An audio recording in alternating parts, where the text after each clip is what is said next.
Hello, welcome. So today we're going to take a look into r/AmITheDevil. I do love this subreddit and I do believe that you guys quite like it too, or at least a lot of you do.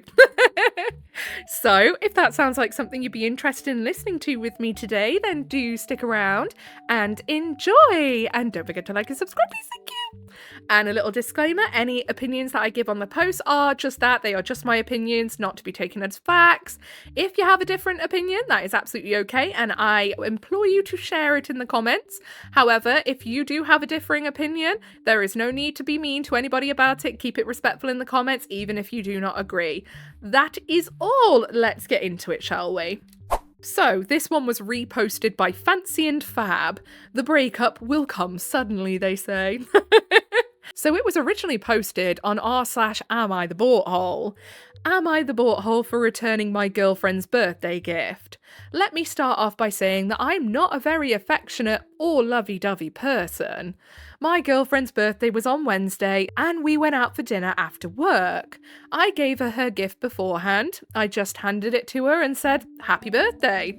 Nothing too elaborate. Dinner was fun, but on the way back, my girlfriend was telling me about how she thought I wasn't being enthusiastic enough and how it wouldn't kill me to not be so unconcerned.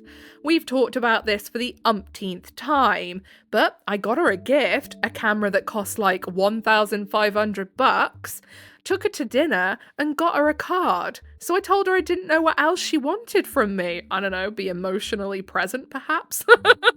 She got defensive by me saying that, and I told her that if she thought I wasn't doing enough, I could take the gift back. She got mad and left the gift. So the next day I returned it. When she texted me, she said she was just mad and called me an a-hole in the messages when I told her I returned it. She left it in the car, so I assumed that I could assume she didn't want it. Am I the borthole? She hasn't texted since. Also, we're both 21. I mean, the fact that you were like, I just handed it to her and said, "Happy birthday." Like, you know, it's okay to be like excited a little bit for someone, or it's okay to show that you love them. Like, it seems like if OP is the way that I am taking they are, it seems like they're probably one of those people that's quite monotone in personality. And you know what? Some people are like that. That is just how they are. However, if the girlfriend said multiple times, because they've literally said there, we've talked about this for the umpteenth time, if the girlfriend has been saying to the OP for multiple times, it would be great if you acted a little bit more enthusiastic or a little more like you were actually into all of this, and he has ignored it. How can he then get annoyed when she gets pissed off because he's not listening? However, I will say, if she is having to keep repeating herself all the time to just get a little bit of emotion out of this guy, lovey, leave. Like, he's not gonna get better because he's not listening. Anyway, the OP then edits and says, "Kind of weird people are saying I don't like her because I won't jump up and down because of somebody's birthday. That's just not the type of person I am. That's just doing too much." Yeah, I mean, again, I think it's okay to be more of a sort of quiet, reserved type, but also, when it comes to your relationship, it's probably a good idea to learn to open up a little bit more. Otherwise, I can see this relationship's just going to go down the poo chute. You know, she's already repeated herself many, many times, and they've discussed it many times of her asking him to act more concerned. And he's obviously not listened. So yeah, I do think this guy's going to end up getting broken up with. Anyway, down in the comments, the walk-in dude 368 says, "Honestly, I think the breakup has already happened and just doesn't know it yet. Honestly, yeah." And then Carol Daskin says, "It's also been posted on r/AmITheX. So yeah, you are the ex, mate, or at least you're gonna be when she wises up and realizes that she's never gonna get out of you what she needs out of you." And yeah, maybe this OP can find someone who's just as sort of stoic as they are. And then happy days, I guess. I just don't think they're very compatible. My neighbour is outside singing right now. I don't know if it's going to get picked up. It shouldn't do, because my cats have been screaming at me in the background before, like meowing at the top of their voice, because they like to do that when they've had a little poop in the litter tray. They like to shout at me about it, just from the doorway, and it's never actually really picked it up, so it shouldn't do. But if you do hear it, that's what that is. So, next post is reposted by FarSeason695. Friend is stalking girl now. This was also an r/am I the butthole post. Am I the butthole for losing my temper with my friend because of his obsession with a girl? So, I have this friend who we'll call Brad. Back in 2017, Brad developed feelings for a co-worker at the Olive Garden that they worked at together. In my opinion, it was blatantly obvious that she liked him back, and it even reached a point where she kissed him at a party. She spent roughly a whole year waiting for him to make a move, but she met another guy and moved on from him. Brad's been filled with regret over the whole thing, and he's gone from being extrovert to depressed introvert who doesn't have much personality. Yeah, that's a bit concerning. Keep an eye on Brad. 9 years later, and Brad is still hung up on this girl. Okay, Brad needs therapy. Brad really needs therapy. I'm concerned about Brad. He's never even tried to meet other women, and whenever me and him go out, I have to listen to his sulking about how much he regrets missing his chance with that girl. And whenever we're hanging out in a public space with other couples together, he gets all moody and keeps repeating, "So many happy couples." And I've also had to really bite my tongue when he makes mention of sitting in his car in the parking lot of this girl's new job and watching her. OP, is it not time to look at getting Brad some serious help? Or reporting that you know that he's doing these things? Or at least let the girl know? My goodness, this is dangerous territory. He said that it's something that he's recently started doing, and he talks about it like it's some fun activity. Oh, heebie-jeebies and a half. What with him sitting in his car and watching her while he's snacking and sipping on Slurpees. I've told him multiple times that I don't need to keep hearing about the same girl from nearly a decade ago, but he never listens. I've tried to be polite about it, but today we were hanging out at his apartment and he kept asking if he still stands a chance with her. I finally snapped. I yelled at him to shut up about her and move on. I yelled that he's sick in the head for being so hung up on the same girl since 2017 and that he needs to finally move on.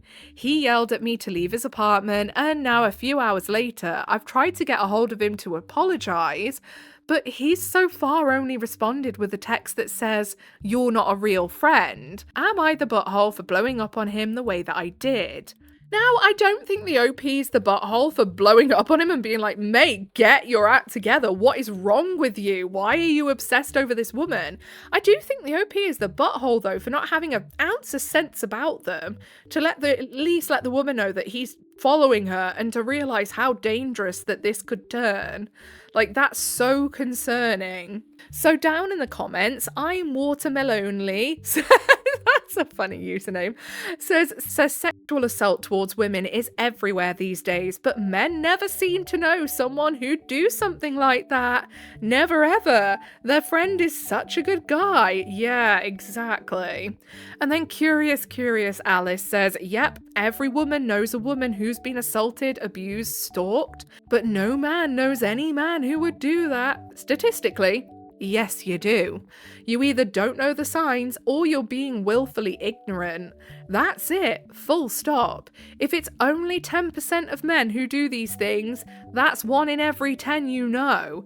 If it's 5%, that's 1 in every 20 you know. You've met men like this, you've heard the way they talk about women and about their exes, and didn't see anything wrong with it, or didn't think it was that big of a deal. Exactly. I think I've told you all about an ex of mine from when I was like 16 who broke into to the house share that I was living at the time because I'd found out he'd been cheating. So I'd obviously called it off. I'd gone out and gone to a friend's house at this point. And he had broken in through the foreign exchange student's second floor window, climbed up on the shed, on the outhouse thingy, jumped in through his window, scared the life out of the poor guy. He was Italian and didn't really speak a lick of English, bar a very few words. He was literally here to learn how to speak English. And yeah, gone down to my room that was like a basement room, and obviously I wasn't there.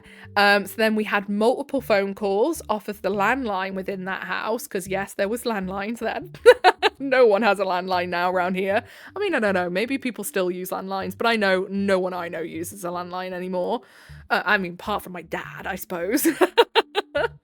And yeah, eventually, like, my friend had then got hold of her mum, who owned the house, and basically pretty much gone to the house, said, if you don't friggin' leave and if you come back, I will get you arrested. I will call the police. And then I didn't hear off him again then. That was literally that. I think he got scared then because he was a proper little weasel. If anyone stood up to him, he'd go running with his tail between his legs. But yeah, and everyone was like, oh, he's such a nice lad. He broke into the house because I broke up with him because he was cheating and he couldn't take it. Like, what if I had been in that house? I mean, I know what would happen if I had been in that house. He could have caught these hands, mate. But yeah, that is so scary that OP was so insanely oblivious to it. I just hope that the girl is okay, honestly, and that he wises up and realizes what he's doing is creepy as hell. Anyway, next post, reposted by Grows on Walls, says, it's shopping, for fuck's sake. So this was posted in r/am I overreacting? Am I overreacting for asking my mother-in-law to change her outfit to go wedding dress shopping? I'm going wedding dress shopping with my sister, mum, and future mother-in-law tomorrow, and I don't know what to wear. I'm considering wearing a casual white sundress. My future mother-in-law told me over the phone that she's planning on wearing white jeans and a blouse.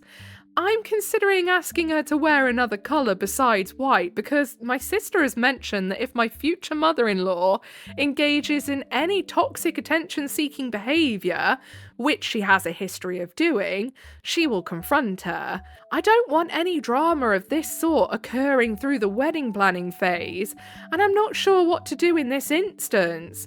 Do I wear white? Do I ask my future mother-in-law to wear something different?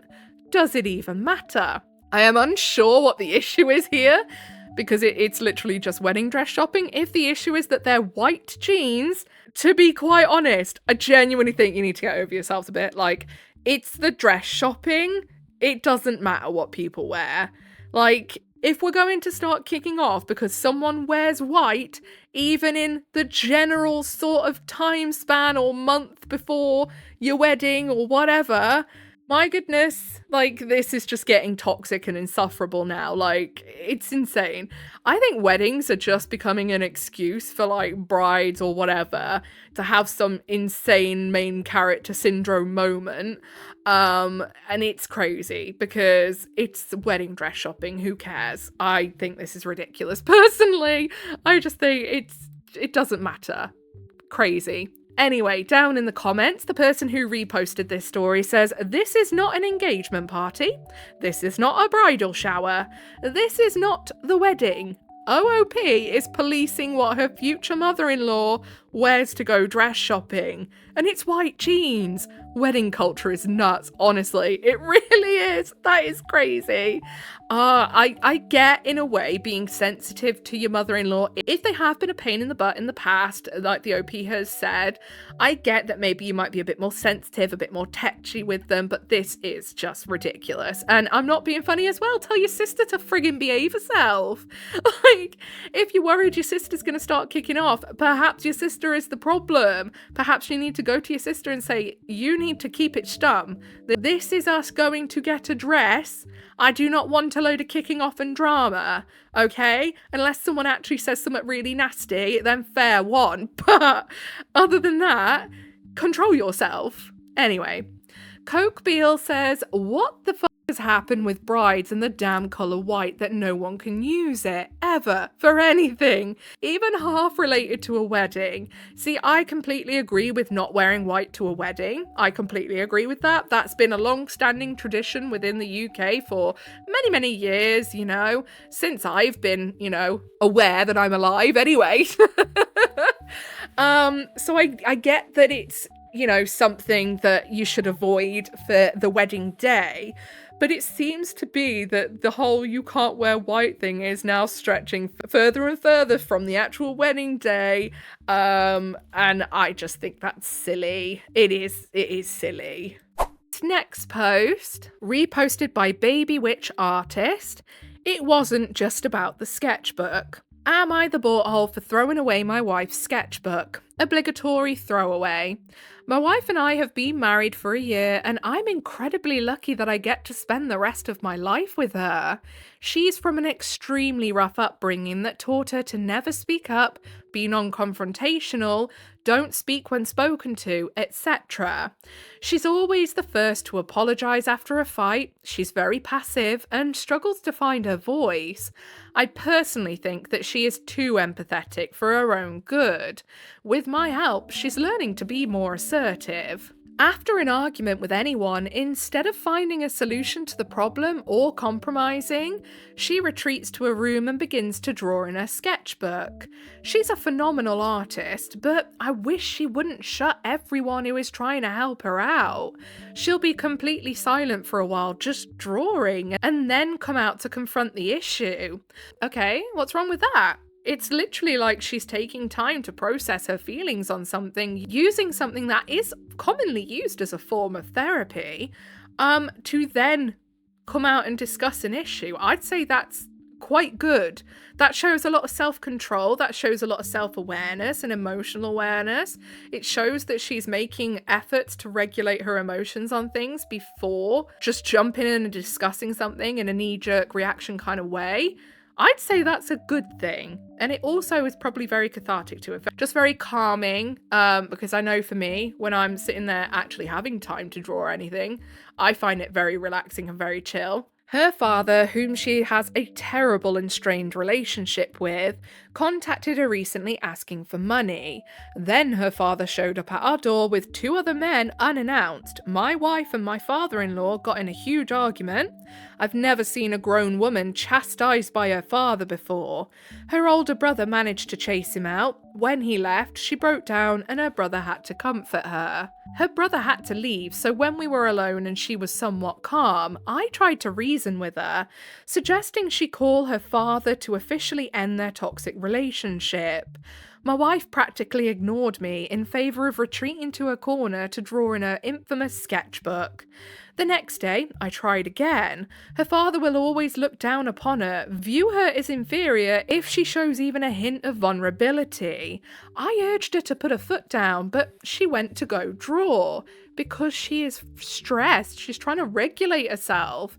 And you've said yourself, she had a really rough upbringing. So, yeah.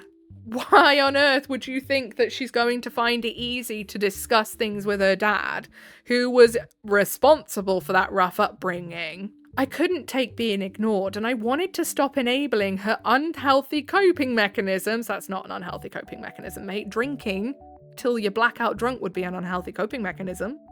That's not what that is. When she was out, I threw out her sketchbook with her drawing utensils. When she found out, she was upset. I explained to her that I did it for her best interest. So you're doing exactly what her dad does, treating her as if she's inferior or like you need to take authority over her and that her opinions do not matter. Wow, yeah, way to make her feel like she can open up to you. Idiot. I thought that time would heal this attachment to her sketchbook, but she's still mad at me. Am I the butthole? I wasn't doing it maliciously. Well, then why were you doing it? Because I can only see reasons that would be malicious for doing it. You were doing it because you wanted control over her, and that is literally it. That was all. You didn't like that she had something that was hers that she went to do that didn't involve you. I don't see any realm in which that's not malicious. You threw away her coping mechanism. She needs to learn to confront her issues with people she has problems with.